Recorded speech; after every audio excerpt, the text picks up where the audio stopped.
সাদওয়ানে বসে নষ্ট হয়ে গেছে সমাজ নাই। হেবড়া বইবে বিড়ি খায়, হেবড়া নিজে খায় বিড়ি, হেবড়া কয় সমাজ নষ্ট হয়ে গেছে। তো সমাজ নষ্ট হইতো না, আপনি বিড়ি খাইলে সমাজ ভালো থাকে কেমন? কথা বলেন না কেন? আমনে 60 বছর বয়স, আমনে এখনো নাচ গান দেখেন তো ফোলা কিতা করতো? তসবি পড়তো। হ্যাঁ, ফোলা তসবি পড়তো। আমনে এখনো 60 বছর, আমনে আক করলে গালি ছাড়া কথা বলতে পারেন না, তো আমনের নাতি কি করতো? আমনের নাতি জোনায়েদ বাগদাদি হইতো নাকি? বুঝেন নাই আমার কথাটা? এই আফসোসের বিষয় হলো মহিলা নিজে বেপর্দা, তাহলে তোমার মেয়ে কেমনে দিনদার হবে? তুমি মা নিজেই সারাক্ষণ টেলিভিশনে নাচ গান দেখো, তোমার সন্তান আখলাক শিখবে কার কাছে? আল্লাহ অবাক হতো, ইন্না রাব্বাকা লা ইয়াজাব। রব নিজে আশ্চর্য হয়ে যায়, ওরে আমি পূর্ণ শক্তি দিছি, যৌবন দিছি, সামর্থ্য দিছি, কোন রোগ নাই, ব্যাধি নাই, অপূর্ণ শক্ত সামর্থ্য, অথচ এরপরেও সে আমার নাফরমানির থেকে বেঁচে রইল। আল্লাহ বলেন অবাক করা বিষয়, এমন যুবককে আল্লাহর জন্য আশ্চর্য হয়ে, যেন আল্লাহ নিজে বলে যুবক সেজদা দিতে থাক, যুবক যৌবন ঠিক রাখ, আমি আল্লাহ ওয়াদা দিলাম হাসরের কোটি কোটি মানুষের ময়দানে আমি আল্লাহ তোকে আমার আরশের ছায়া দান করব। সেদিন তোর গ্রামবাসী তোকে দেখে অবাক হবে যে বাপ রে বাপ, ফলায় করলো কি? যে 5 ওয়াক্ত নামাজ প্রতিদিন ছেড়ে দেয়, সে কারে বুড়ো আঙ্গুল দেখায়? মেম্বর রে, মেম্বর চেয়ারম্যান রে মনে করে। তাহলে আপনি কি হেরে ছোটখাটো গাদ্দার মনে করেন? এ কি ছোটখাটো বেয়াদব? যেন বেনামাজির চাইতে শ্রেষ্ঠ কোনো বেয়াদব, বেনামাজির চাইতে নিকৃষ্ট কোনো বেয়াদব, বেনামাজির চাইতে নিচু কোনো মানুষ হয়। কারণ সে সরাসরি বুড়ো আঙ্গুল দেখায় কাকে?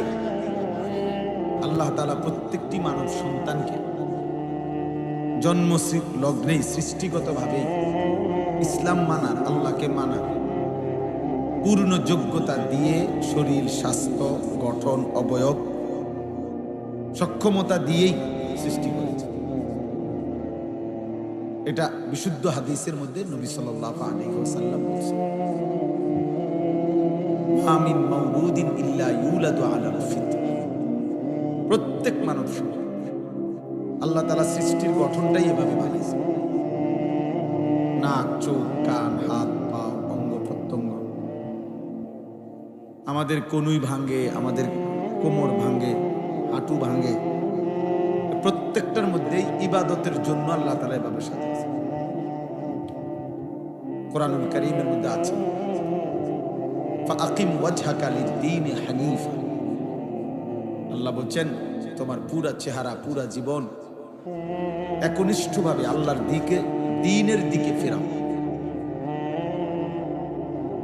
মানে আল্লাহর দ্বীনের দিকে ফেরাও।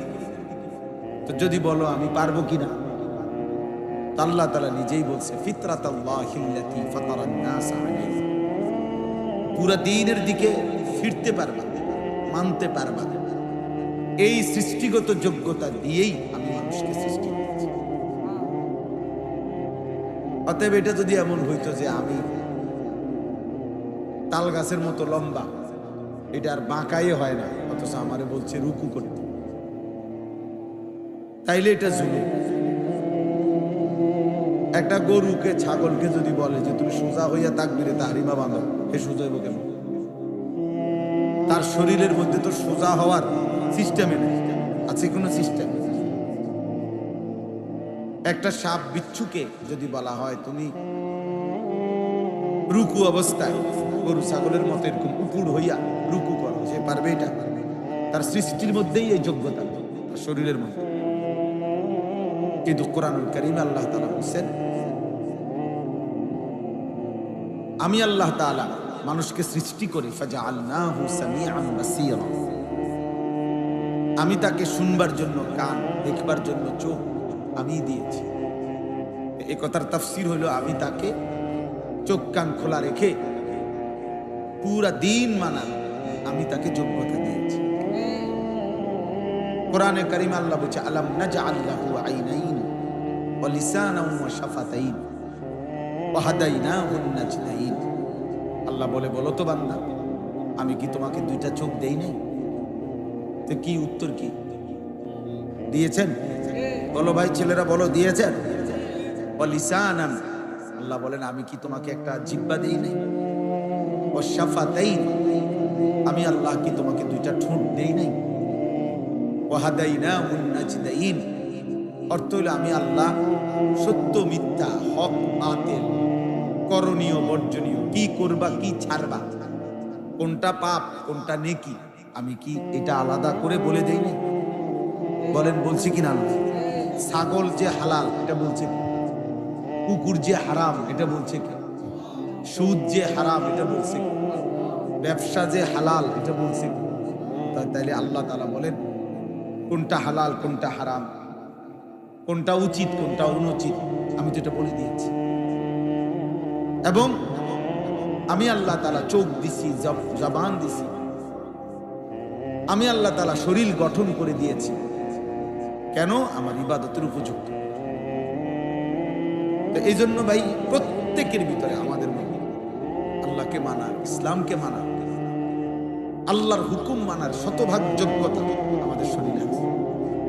এবং আল্লাহ তাআলা বলছে এটা আমি কখনো বদলাই না। লা তাবদীলা লিখালকিল্লাহ যালিকা দ্বীনুল কাইয়্যিম, এটা আমার অকাট্য ফয়সালা যে আমি এটা বদলাবো না। অর্থাৎ মনে করেন আজকে 30 বছর কেউ নামাজ পড়ে না, তো এখন আজকে যদি সে ভুল বুঝতে পারে, তওবা করে এবং নিয়ত করে যে আজকের থেকে নামাজ পড়বে, এখন বিষয়টা যদি এমন হয় যে আল্লাহ যদি বলে আজকে 30 বছর যদি সেজদা দেও না, যা, আর কোমরও ভাঙবে না, হাঁটু আর বাঁকা হবে না, সেজদা আমার বন্দিগি করার যোগ্যতা যেটা ছিল এটাই আমি রহিত করে দিলাম, নিয়ে নিলাম, তখন আর পারবাই না, রুকুই আর দিতে পারতাম না, এত বছর দেও নাই, আর সেজদাই দিতে পারতাম না, আর দিতাম না, যা।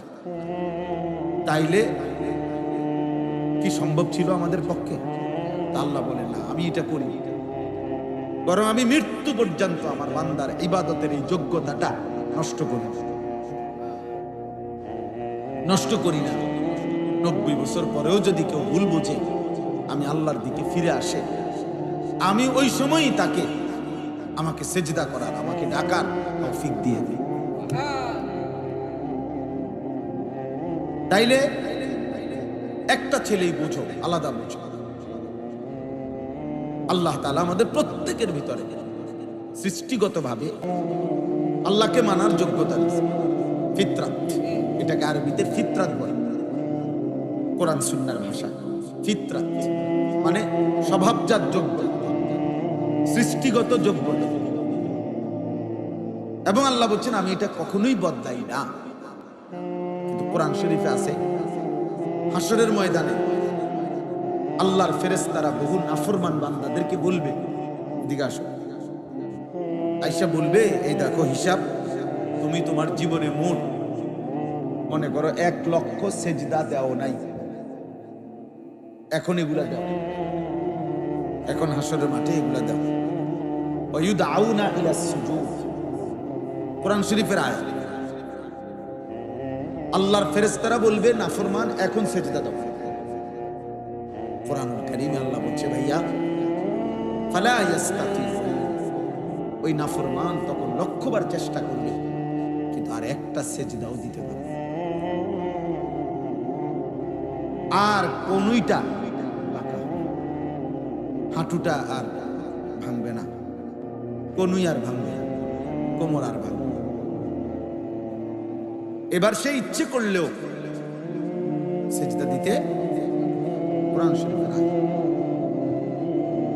কোরআনুল কারীমের মধ্যে আছে প্রত্যেক নাফরমান মৃত্যুর সময় আর কিছুদিন বাঁচতে চায়।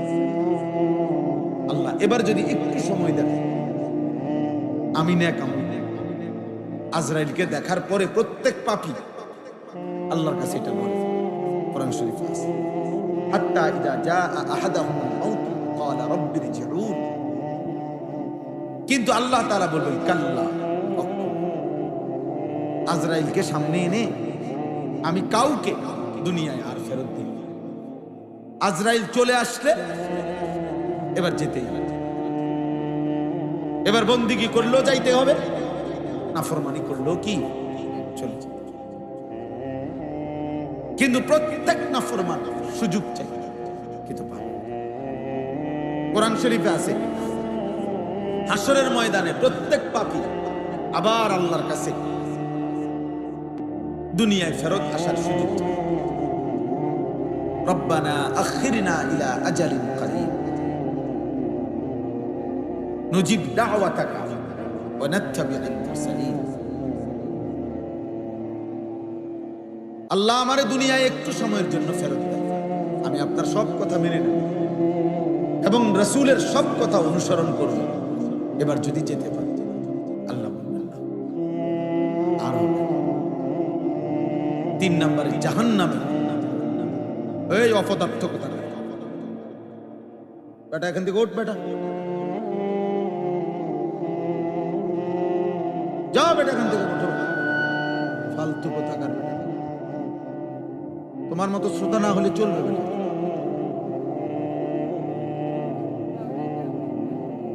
আমি তো এটা নির্বাচনী জনসভা নিয়ে যে আমার ভোট দরকার, বলো ভাই এটা কি জনসভা কোনো? তো আমি বেশি লোক আর কম লোক দিয়ে আমার সমস্যা কি? কতবার অনুরোধ করছে বলে, সুন্দরভাবে ভদ্রভাবে বলা হয়েছে কিনা বলো? আমি বললাম, আমার আগে আমার ছোট ভাই বলল, গাদ্দার মনে করে যে মনে করে আমার যেটা মনে করে আপনি কি তা? হ্যাঁ, এটা সাংঘাতিক বিষয়, এটা জানেন না? 12, 14, 16 বছরের ছেলে যদি এরকম হয় যে মা বাবা আলেম ওলামা ধর্ম ইসলাম কোরআন কিচ্ছু আমি মানি না, কিসের আল্লাহর বিধান বেটা, কিসের নবী তো বেটা, আমার যেটা মন চায় আমি এটা খোদার কসম। আল্লাহ কোরআনে বলছে ওই রকম জীবন জন্তু জানোয়ারের জীবন। জানো না তো, ওই জীবন ইনসানের জীবন না, মানুষের জীবন না। যে জীবন কাউকে মানে না, কিসের আল্লাহ? যে 5 ওয়াক্ত নামাজ প্রতিদিন ছেড়ে দেয়, সে কারে বুড়ো আঙ্গুল দেখায়? মেম্বর রে,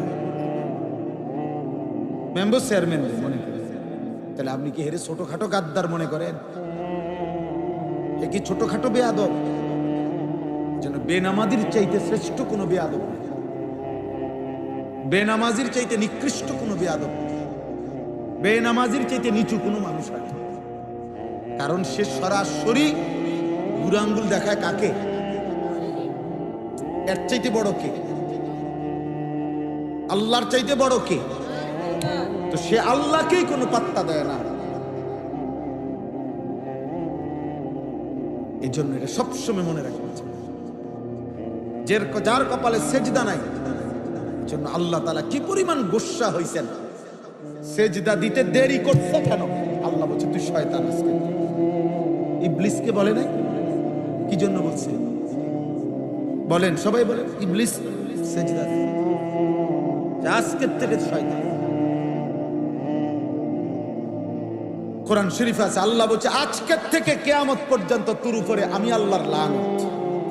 কোরআন শরীফের আয়াত, ওয়া ইন্না আলাইকা লানাতা ইলা ইয়াউমিল সিজদা দিলি না নাফরমান, আজকের থেকে লানত কিয়ামত। হামখেয়ালি মনে করো? ভাত খাও দেখা নাকি? ঘুমতেতে পারো দেখা? মানুষের বেডি চাও মোবাইলে, নর্তকী দেখো, নাচ গান দেখো, উলঙ্গ দৃশ্য দেখো, কোনো অসুবিধা হয় না। ঘুমাইলে ঘুমাইয়ে, পেশাবে দিলে পেশাব করো, ভাত পেটের বুকলাইলে ভাত খাও। আর কি মনে করছে এই নাম তামসা? যে তুমি কি দেখো না রাস্তার জানোয়ারও তো খায়, ঘুমায়, জানোয়ারেরও তো পেশাব পায়খানা করে, রাস্তার জানোয়ারও তো যৌন চাহিদা পূরণ করে, নইলে গরু ছাগলের বাচ্চা হয় কেমনে? তার যদি লজ্জাস্থানের চাহিদা পূরণ না হতো তো কুকুর বিড়ালের বাচ্চা হয় কেমন? কথা বলেন না কেন? তাইলে এরই নাম জীবন, এরই নাম মুসলমান, এর নাম মানুষ। এ শুধু ভাত খাই আর ঘুম যাই আর পেশাব পায়খানা করি, আর নারী দেখি, ছবি দেখি, উলঙ্গ দৃশ্য দেখি, নাচ গান, নাটক, সিনেমা, নর্তকী, জিনা, ব্যভিচার, মদ, জুয়া, এরই নাম জীবন? বলো ভাইয়া, এর নাম জিন্দেগি? দেখো, ভেবে দেখো। অতএব ভাবতে শিখো। আমি এটাই বুঝাইতে চাচ্ছিলাম। হাসরের দিন আর রব এর পক্ষ থেকে ফেরেশতা ডাকবে যে নাফরমান সিজদা দাও। সেদিন আর পারবে না। আজকে তো যোগ্যতা আছে, আজকে আমাদের কোনই ভাঙে, কোমর বাঁকা হয়, হাঁটু বাঁকা হয়, কেন? সেজদার জন্য, রুকুর জন্য। নাই তো শুধু ভাত খাওয়াইতে দেওয়ার উদ্দেশ্য হইলে গরুর মতো এক সাইডে রাখলে তো চলতো। গরু এভাবে থাকেই তো তার দুনিয়া ভোগ করে, করে না? অথচ আমরা একজন মানুষ, পৃথিবীতে 4 রকমের আল্লাহর মাখলুক। কিছু দাঁড়িয়ে আছে, কিছু উপর হয়ে আছে, কিছু বসা আছে, কিছু শুয়ে আছে। আর মানুষই একমাত্র ব্যতিক্রম, জামিউল খালায়েক। মানুষ হলো আল্লাহর সমস্ত সৃষ্টির সব অংশ আল্লাহ তাআলা একা মানুষের মধ্যে পূর্ণ দিয়েছে। এজন্য মানুষকে আল্লাহ তাআলা 4 যোগ্যতা দিয়েছে। সে দাঁড়াইতেও পারে, সে উপরও হইতে পারে, সে বসতেও পারে, সে শুইতেও। কেন দিছেন? কেন? ভাত খাওয়ার জন্য শুধু? খানা, দুনিয়া ভোগ করা? তো এগুলো তো এক একটা সৃষ্টি এক হালাতে থাকেই দুনিয়া ভোগ করে, আমাদের চাইতে বেশি ভোগ করে। একটা বাঘ যে পরিমাণ খায়, মানুষ ওই পরিমাণ খায়। একটা হাতি যে পরিমাণ খায়, মানুষ ওই পরিমাণ খায়। পৃথিবীর সবচেয়ে ধনী মানুষটাও কি হাতির সমান খাইতে পারবে? একটা হাতি, প্রাণীবিদ্যা গবেষকদের কথা হলো 250 কেজি খাবার একদিনে, 90 লিটার পানি পান করে একদিনে। একটা তিমি 200 জন সামর্থ্যবান যুবক এক বেলা যা খায়, এক লোকমায় তিমি সাগরের এই পরিমাণ খাবার খায়। একটা বাঘ জঙ্গলের কোনদিন এক বেলা ফাঙ্গাস বা তেলাফিয়া দিয়া তুমি জিঙ্গাই দাও, তুমি বলে দেখো যে ভাই এখানে বেশি ভেসে পড়ে বেশি আজকে এই বেলাটা শুধু তুমি ফাঙ্গাস দিয়া খাও, ওই খুব একদম দাঁত ফালাই দেবো। বাট আমরা বংশে জীবনে কেউ গোশত ছাড়া আমরা খাই না। হ্যাঁ, তা দুনিয়া আমাদের চাইতে জানোয়ার বেশি ভোগ করে না? একটা ছেলে বুঝো ভাইয়া, আলাদা বুঝো। আল্লাহ তোমারও ভালো করে। ধমক দেওয়ার মাকসাদ এইটাই। কোনো দুশ্মনী নাই, দুশ্মনী নাই কারোর সাথে, এখানে দ্বন্দ্ব নাই। দ্বন্দ্ব করবো করতে যেই রাস্তা একবার এই তো বুঝ হইয়া গেছে, কলিজা ঠান্ডা গেছি গা ওইদিকে, আবার 10 মিনিট ঘুইরা আবার আবার রাস্তা পাইছি। মাশাআল্লাহ, এই যুগে যে এত সুন্দর রাস্তা আল্লাহ নেও, আল্লাহ আনাইছে, রাস্তাই তো খুঁজে পাই না। তা এই জন্য বললাম আল্লাহ তাআলা আপনাদেরকে কবুল করেন। ছেলেরা তোমরা বসছো, বাপ মহব্বতেই বসছো, আমরা বুঝি ভালোবাসো বলেই তো বসছো। কলিজায় ঈমান কিছু হলেও আছে দেখেই তো বসছো। আল্লাহ বসাইছে। শুনতে চেষ্টা করতে, ভাবতে চেষ্টা করতে, ভাবতে চেষ্টা, নিজেরে ভুলে যায় না। আত্মবোলা হয়ে গেলে আর কিছুই থাকে। এক মানুষের শেষ যে কমপক্ষে সে নিজেকে মনে রাখছে, নিজের ভাবনা, আমার ঈমান, আমার আখিরাত, আমি মরলে কি হবে, আমি কার সামনে দাঁড়াবো, আমি কোথায় যাইতে হবে, আসলে আমি কি করা উচিত, কি করা অনুচিত, এর দূর যদি মনে না থাকে রে ভাই, তাহলে এক মানুষের জীবনে ঘাটতি থাকে। আমি মা ভুলে গেলাম, বাপ ভুলে গেলাম, পাড়া পড়শি, সমাজ, দেশ, জাতি ভুলে গেলাম, সারা পৃথিবী ভুলে গেলাম, নিজেকে ভুলে কেমন, নিজেকে ভুলে কি পাবো? তাইলে এই জন্য বললাম ওই কথাটার মধ্যে ফিরে আসি যে আল্লাহ তাআলা সৃষ্টিগতভাবে প্রত্যেক মানুষকে আল্লাহকে মানার কি দিয়েছেন? যোগ্যতা দিয়েছেন। বুঝছেন নি আমার এই কথাটা? আমাদের শরীর, স্বাস্থ্য, গঠন আল্লাহর ইবাদতের উপযোগী। এই জন্য আল্লাহই বলছেন ওমা খালাকতুল জিন্না ওয়াল ইনসা ইল্লা লিয়াবুদুন, আমি বানাইছি ইবাদতের জন্য। তার মানে শরীরের মধ্যে আমি আল্লাহ সেই যোগ্যতা দিয়েছি।